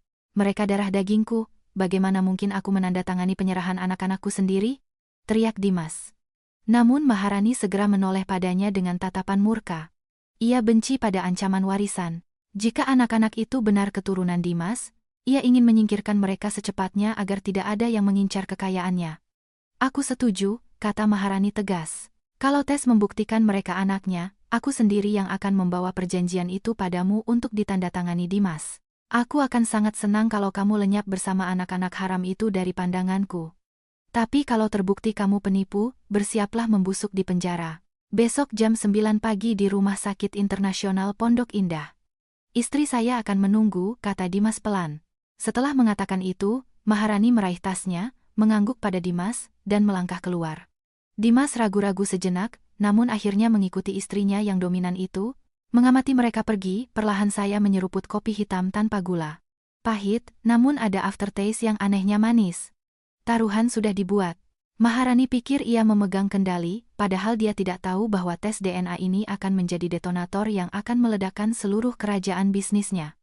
Sebab di dunia bisnis yang gelap, saya bukanlah seorang ibu tunggal miskin.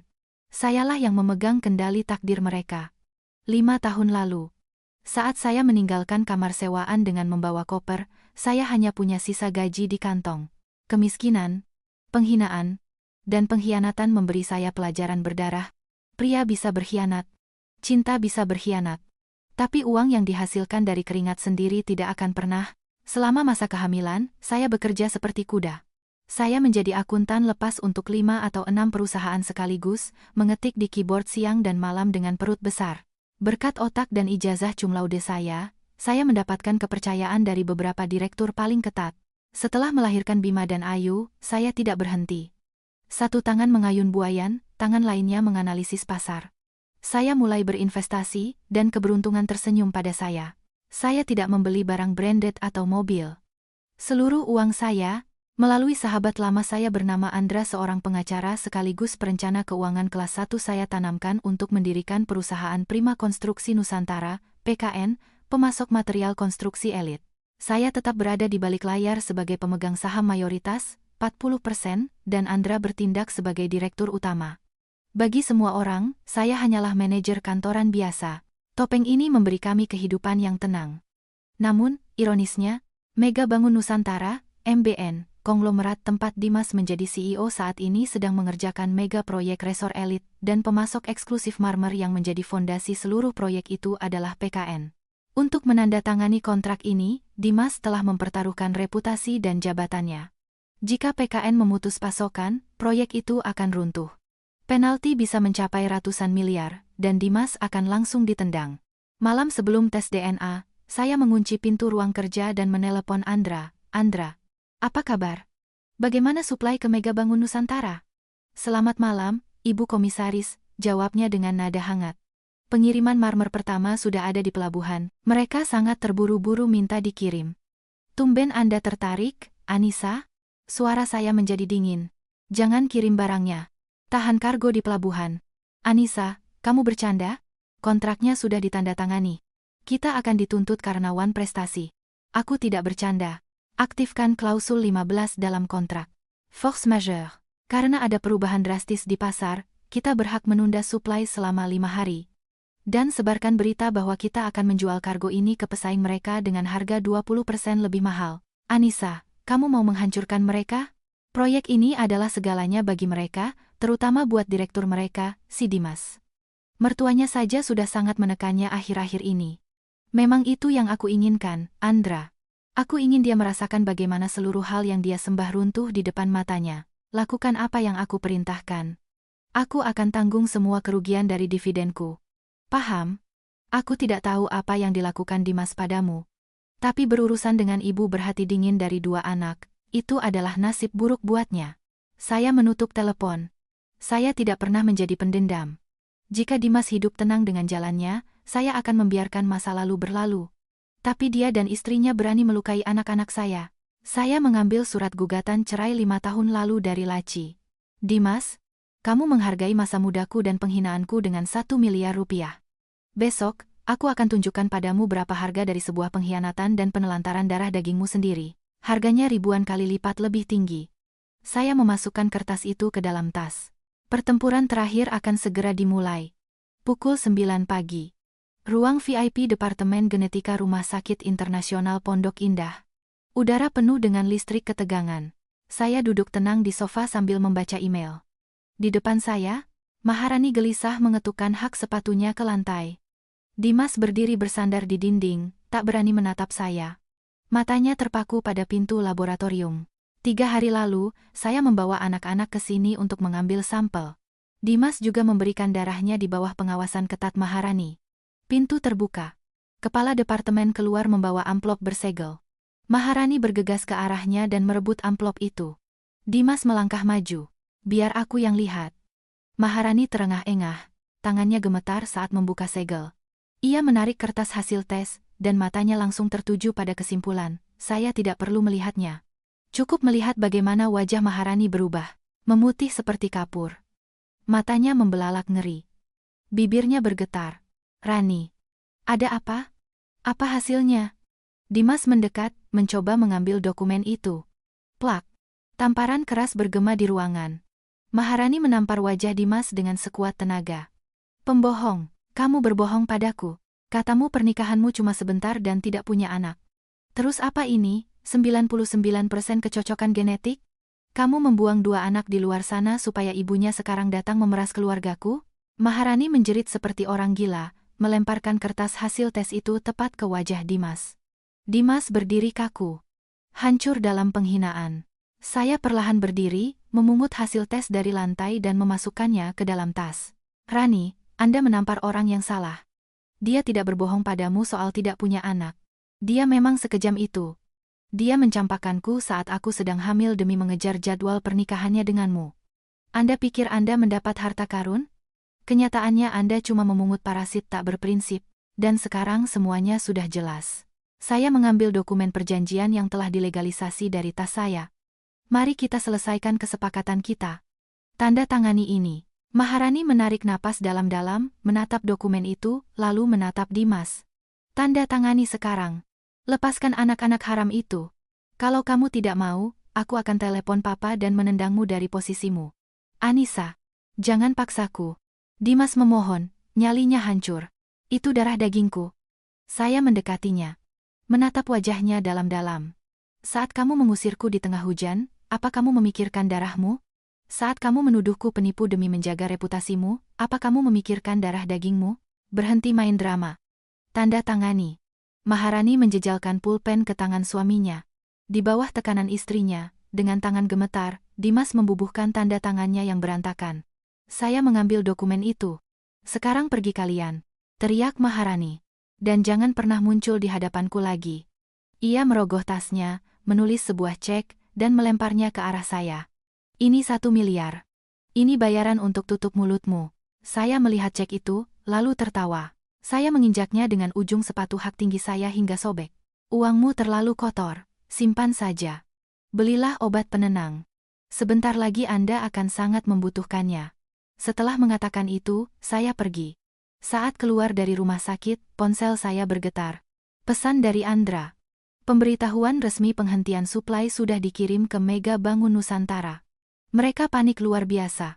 Komisaris utama sedang mencari siapa pemilik Prima Konstruksi Nusantara. Saya menengadah ke langit. Permainan selesai. Perlindungan untuk anak-anak saya sudah ada di tangan. Sekarang, waktunya membuka semua kartu. Balas dendam termanis baru saja dimulai. Keluar dari rumah sakit membawa surat pelepasan hak dari Dimas, rasanya batu yang membebani jiwa saya selama 5 tahun telah runtuh. Kini, Bima dan Ayu sepenuhnya milik saya. Tapi saya tahu Dimas dan Maharani tidak akan berhenti, mereka akan mencoba membalas dendam, dan saya sudah siap. 2 hari setelah kejadian di rumah sakit, masalah dimulai. Rabu pagi, saya baru saja tiba di kantor saat Ola, manajer HRD sekaligus sahabat saya, masuk. Anissa, kamu habis cari gara-gara sama orang besar di atas, ya? Pagi ini Mega Bangun Nusantara menelepon GM kita. Mereka menarik anggaran proyek 5 miliar rupiah dan menjelek-jelekkan kita ke mitra lain. Kecuali perusahaan memecatku, kan? Tebak saya dengan tenang. Ola mengangguk sedih. GM marah besar. Dia menyuruhku segera memproses pemecatanmu. Anissa, aku tahu betapa pentingnya kamu bagi kami. Tapi kita nggak bisa melawan konglomerat sekelas Mega Bangun Nusantara. Tidak apa-apa, Ola, saya tersenyum. Ini masalah pribadi. Mereka pikir dengan membuat saya dipecat, saya akan terpaksa berlutut, tapi mereka salah besar. Proses saja dokumennya. Aku tidak ingin membahayakan perusahaan ini. Keluar dari kantor membawa kotak kardus berisi barang-barang saya, saya tidak merasa sedih atau putus asa, justru lucu. Maharani pikir pukulan ini akan menghancurkan saya.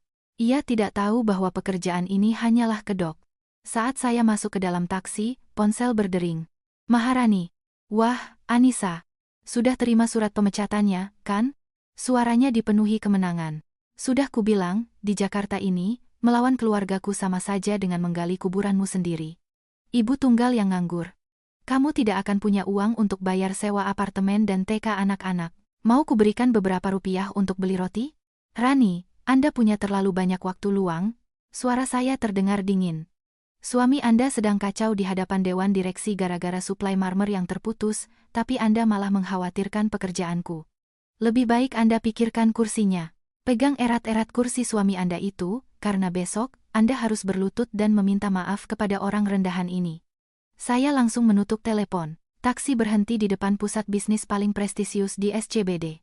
Disinilah kantor pusat Prima Konstruksi Nusantara, PKN berada. Saya membuang kardus berisi barang lama saya ke tempat sampah. Topeng seorang staf kantoran telah dilepas. Mulai detik ini, saya adalah Anissa Valderrama, komisaris utama bayangan PKN yang kini mencekik leher konglomerat Mega Bangun Nusantara. Di lantai 30, Andra sudah menunggu saya. Ibu komisaris, perwakilan Mega Bangun Nusantara sudah menunggu di ruang rapat selama 2 jam. Mereka panik luar biasa. GM mereka, si Dimas, terus menelepon saya meminta pertemuan dengan manajemen puncak. Biarkan mereka menunggu 1 jam lagi, kata saya, duduk di kursi direktur. Biarkan kesombongan mereka hancur dulu, baru setelah itu bawa Dimas menemuiku, sendirian. 1 jam kemudian, Dimas melangkah masuk ke ruangan saya. Ia tampak menyedihkan. Jasnya kusut, dasinya longgar, dan ada lingkaran hitam tebal di bawah matanya. Tekanan dari mertuanya dan ancaman kebangkrutan telah menghancurkannya. Ia mendekat ke meja dengan kepala tertunduk. Selamat siang, Ibu Komisaris. Saya Dimas, CEO, Mega Bangun Nusantara. Saya datang untuk memohon agar Anda meninjau kembali keputusan penangguhan suplai. Kami siap menaikkan harga 10%. Ia mendongak, dan saat tatapannya bertemu dengan tatapan saya, ia membeku. Pupil matanya melebar liar. Ia tersentak mundur dan jatuh terduduk di kursi tamu. Anissa, apa yang kamu lakukan di sini? Kamu cleaning service di sini? Tidak mungkin. Ia masih berpegang pada ilusi bodohnya. Bapak CEO, saya tersenyum dingin. Coba lihat baik-baik plakat nama di meja saya. Ia menurunkan pandangannya. Di plakat emas itu terukir, Anissa Valderrama, komisaris utama. Lutut Dimas gemetar hebat. Ia terduduk, hancur lebur oleh keterkejutan, ketakutan, dan rasa malu yang luar biasa. Orang yang ia tertawakan, orang yang hari ini baru saja dipecat atas perintah istrinya, orang yang kini memegang nasib karirnya. Kontrak bernilai ratusan miliar milik Mega Bangun Nusantara berada di tangan ibu dari 2 anak yang baru saja ia lepaskan hak asuhnya. Semua ini kamu. Kamu mendirikan perusahaan ini untuk membalas dendam padaku? Anissa, apa kamu gila? Dari mana kamu dapat uang sebanyak itu? Bisiknya parau. Balas dendam padamu? Jangan terlalu GR. Aku bekerja keras untuk membesarkan anak-anak yang kamu campakkan. Dan fakta bahwa Mega Bangun Nusantara berada di situasi ini semata-mata karena keserakahan dan ketidakmampuan kalian sendiri. Dimas tiba-tiba berdiri dan mencengkeram tepi meja saya. Anissa, demi 7 tahun hubungan kita. Demi kenyataan bahwa aku ayah Bima dan Ayu. Tolong aku. Kalau proyek ini gagal, mertuaku akan membunuhku. Rani akan mengusirku ke jalanan. Aku akan kehilangan segalanya. Anissa, kumohon, kirimkan kargo marmer itu. Aku janji akan menebus semuanya padamu dan anak-anak. Saya menikmati pemandangan ini. Saat dia punya uang, dia mencoba merebut anak-anak saya. Saat istrinya menghina kami, dia diam saja karena takut kursinya hilang. Dan sekarang saat dia berada di dasar, dia merangkak memohon ampun. Cinta kita sudah mati di malam hujan deras itu. Saat kamu melempariku dengan 1 miliar rupiah, jawab saya tegas. Dan soal ayah Bima dan Ayu, kertas dengan tanda tanganmu masih ada di brankasku. Saat aku dan anak-anakku dihina istrimu, di mana kamu? Diam kan? Takut kehilangan kursi jabatanmu. Lalu apa hakmu sekarang meminta apapun dariku? Saya menekan tombol intercom. Andra, bawa kontrak Mega Bangun Nusantara kemari. Andra masuk. Saya mengambil pulpen dan mencoret halaman pertama kontrak itu dengan tanda X besar. Saya secara resmi menyatakan, Prima Konstruksi Nusantara membatalkan kontrak ini secara sepihak. Kami akan membayar penalti, dan kargo marmer itu akan segera dijual ke pesaing utama kalian. Anissa. Tidak, teriak Dimas histeris. Ia hendak menerjang meja, tetapi Andra dan petugas keamanan segera menyeretnya keluar dari ruangan. Teriakannya perlahan memudar seiring tertutupnya pintu lift. Saya berdiri di depan jendela kaca raksasa, kejatuhan itu telah selesai. Siang itu, berita pemutusan kontrak meledak di komunitas bisnis. Saham Mega Bangun Nusantara anjlok drastis.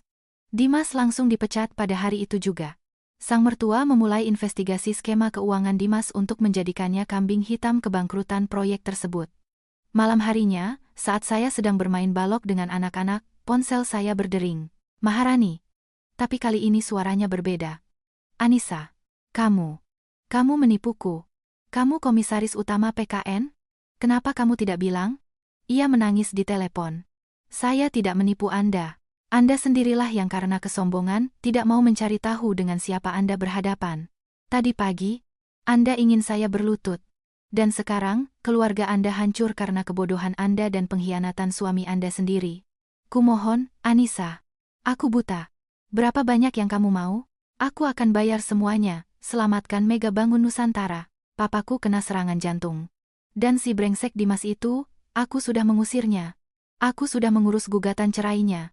Kumohon, ubah keputusanmu, aku berlutut padamu. Ia membuang Dimas dengan mudahnya, persis seperti yang Dimas lakukan pada saya dulu. Karma, Rani. Bisnis adalah perang. Kontraknya sudah ditandatangani dengan pihak lain. Urus saja keluarga Anda. Dan soal Dimas, itu masalah Anda. Jangan pernah hubungi saya lagi. Saya mematikan telepon. Tapi saya tahu, Dimas yang telah kehilangan segalanya mungkin masih akan bertindak nekat. Bima selesai membangun istana legonya. Bunda, apa om jahat itu sudah dihukum? Ya, sayang, saya tersenyum. Orang yang menyakiti kita selalu mendapat hukuman. Namun saya agak meleset. Hewan yang terpojok justru menjadi yang paling berbahaya. Tengah malam, saat hujan badai kembali mengguyur Jakarta, seseorang menggedor pintu apartemen saya tanpa henti. Lewat kamera intercom, saya melihat Dimas. Basah kuyup, rambutnya berantakan. Ia memukul-mukul pintu sambil berteriak. Pengemis dari masa lalu itu telah merangkak kembali ke depan pintu saya. Gedoran di tengah malam itu persis seperti adegan film horor murahan. Dimas tampak seperti binatang gila yang terluka. Dibuang oleh istrinya, seluruh rekeningnya dibekukan dalam sehari. Dari direktur yang berkuasa, ia berubah menjadi gelandangan. Dan satu-satunya pelampung penyelamat yang ia peluk adalah wanita yang dulu ia buang. Saya tidak membuka pintu. Saya merapikan selimut anak-anak yang tertidur pulas, menuang segelas air, dan duduk di sofa. Anissa, buka. Aku salah. Aku binatang. Kumohon. Buka pintunya. Di sini dingin. Aku nggak punya tempat tujuan. Anissa. Biarkan aku ketemu anak-anak. Bima. Ayu. Ini papa. Papa kembali buat kalian. Jika saya lemah, mungkin saya akan kasihan. Tapi rasa kasihan saya sudah mati 5 tahun lalu. Saya berjalan mendekati pintu. Berhenti teriak, Dimas. Dan jangan sebut dirimu papa di sini. Anak-anakku tidak punya ayah yang seburuk itu. Anissa, jawab aku. Maafkan aku. Selama bertahun-tahun, aku hidup seperti di neraka. Aku disiksa rasa bersalah. Di rumah Rani, aku diperlakukan kayak anjing. Mereka memaki aku. Aku dibutakan oleh uang. Sekarang aku miskin, dan aku sadar cuma kamu yang tulus mencintaiku. Anissa, kamu komisaris utama, kamu kaya. Selamatkan aku. Ayo kita mulai dari awal. Aku janji. Aku bakal jadi ayah yang baik. Aku bakal jaga kalian. Ayah yang baik. Saya mendengus jijik.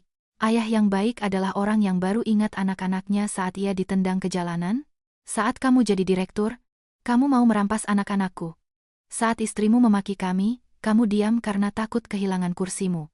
Dan sekarang setelah kamu miskin, kamu pura-pura menyesal? Sandiwara ini terlalu murahan dan memuakkan. Enggak, Anissa, aku dipaksa. Rani yang maksa aku tanda tangan. Cukup. Bentak saya. Kamu datang ke sini bukan karena menyesal, tapi karena tahu aku punya uang. Kamu mau numpang hidup, kan? Pergi, sebelum aku panggil security. Ia terdiam. Lalu suaranya berubah menjadi ancaman.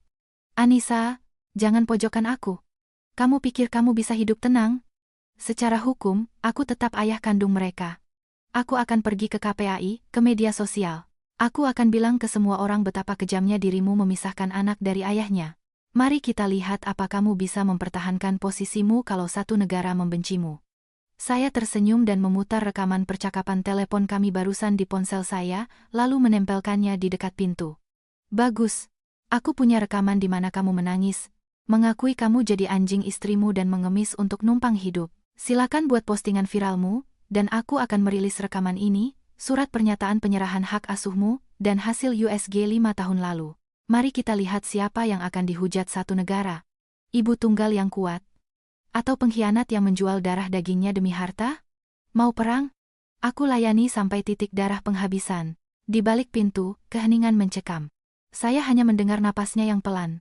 Lalu terdengar suara langkah kaki yang menjauh di koridor. Dia ketakutan.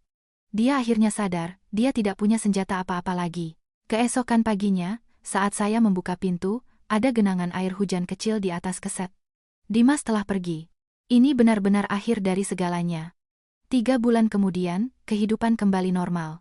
Saya masih mengantar anak-anak ke TK dengan motor matic. Saya telah menyerahkan sepenuhnya operasional harian PKN kepada Andra. Saya punya lebih banyak waktu untuk diri sendiri dan anak-anak. Mengenai Dimas, Andra bilang ia sudah meninggalkan Jakarta. Dengan reputasi sehancur itu, tidak ada perusahaan yang mau menerimanya. Ia kembali ke kampung halamannya dan membuka toko material bahan bangunan kecil-kecilan. Takdir telah mengembalikan segalanya pada tempat yang semestinya. Tapi, ada satu pertanyaan yang harus saya jawab untuk anak-anak. Di suatu hari Minggu yang cerah di Taman Suropati, saya memanggil Bima dan Ayu duduk di tikar piknik. Harta karun Bunda. Ingat Om yang bawa mainan waktu itu? Iya, jawab Bima hati-hati. Bunda bilang dia bukan keluarga kita. Hari ini, Bunda mau menceritakan kisah sebenarnya tentang keluarga kita, mulai saya dengan lembut. Dulu, waktu kalian masih sangat kecil, Om itu dan Bunda adalah sebuah keluarga. Dialah yang ikut menciptakan kalian bersama Bunda. Tapi, menjadi seorang ayah bukan cuma soal menciptakan anak. Itu berarti mencintai, melindungi, dan selalu ada di saat dibutuhkan. Dia tidak bisa melakukan itu. Dia memilih kehidupan lain yang banyak uangnya, tapi tanpa kita. Makanya, Bunda memutuskan membesarkan kalian sendiri. Dan selama 5 tahun ini, Bunda menjadi mama sekaligus papa buat kalian. Bunda, sekarang dia di mana? Tanya Ayu. Dia sudah pergi jauh ke tempat yang seharusnya. Bunda, Bima menatap mata saya. Kalau dia papa kami harusnya panggil dia begitu. Harusnya kami tinggal sama dia. Itu pilihan kalian. Saya menggenggam tangan mereka berdua. Bunda cerita begini bukan untuk melarang kalian ngobrol sama dia atau membencinya. Bunda cuma mau kalian tahu kebenarannya. Darah diberikan oleh alam, tapi keluarga dibangun oleh cinta dan perhatian setiap hari. Kalau nanti kalian sudah besar dan ingin bertemu dia, Bunda tidak akan melarang. Tapi, apa yang kalian rasakan sekarang? Anak-anak terdiam cukup lama. Lalu Bima berdiri, menepuk dadanya, dan berkata tegas. Aku nggak suka dia. Dia bikin Bunda nangis. Orang yang bikin perempuan nangis itu jahat. Aku nggak butuh papa. Aku punya Bunda. Bunda itu superhero dan ratuku. Iya, tambah Ayu, memeluk saya erat. Masakan Bunda paling enak dari semuanya. Kami nggak mau pergi. Kami mau sama Bunda terus. Air mata kebahagiaan menggenang di pelupuk mata saya. Kebenaran tidak menyakiti mereka. Mereka membuat pilihan mereka sendiri. Darah tidak ada nilainya dibandingkan dengan cinta. Saya memeluk mereka dengan erat. Keputusan menceritakan kebenaran ini sangat tepat. Hantu Dimas tidak akan pernah lagi mengganggu kedamaian keluarga kami. Memasuki tahun ke-6 sebagai ibu tunggal, saya berdiri di balkon dengan secangkir kopi, menatap kota Jakarta yang mulai terbangun. Semuanya sudah berlalu. Kisah tentang mantan istri yang menghancurkan karir suami pengkhianatnya, perlahan dilupakan oleh dunia bisnis. Saya menang. Bukan melawan Dimas atau Maharani, tapi saya menang melawan keadaan, stigma masyarakat, dan kelemahan saya sendiri. Saya masuk ke kamar. Anak-anak sedang berebut buku. Bunda. Bima umpetin buku Putri Ayu. Enggak, dia sendiri yang taruh di kolong meja. Saya tertawa, menghampiri dan memeluk mereka. Oke superhero, bersiap-siaplah.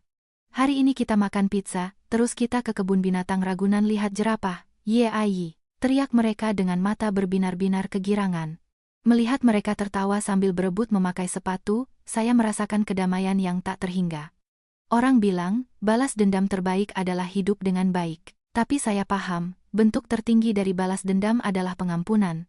Bukan mengampuni orang yang menyakitimu, melainkan memaafkan dirimu sendiri untuk membebaskan jiwamu demi masa depan yang cerah. Banyak wanita di posisi yang sama sering mengirim pesan kepada saya. Saya selalu menjawab dengan satu kalimat. Berhentilah menangis, dan mulailah cari uang. Pernikahan adalah sebuah perjalanan. Pasanganmu mungkin turun di tengah jalan. Dan jika kamu tidak belajar mengemudikan kapalmu sendiri, kapal itu akan tenggelam. Senjata paling kuat dari seorang wanita bukanlah air mata atau kecantikan, melainkan kecerdasan dan kemandirian finansial. Uang yang kamu hasilkan dengan usahamu sendiri akan membeli martabat, kebebasan, dan keamanan untuk anak-anakmu. Dan jangan pernah menabur kebencian di hati anak-anakmu.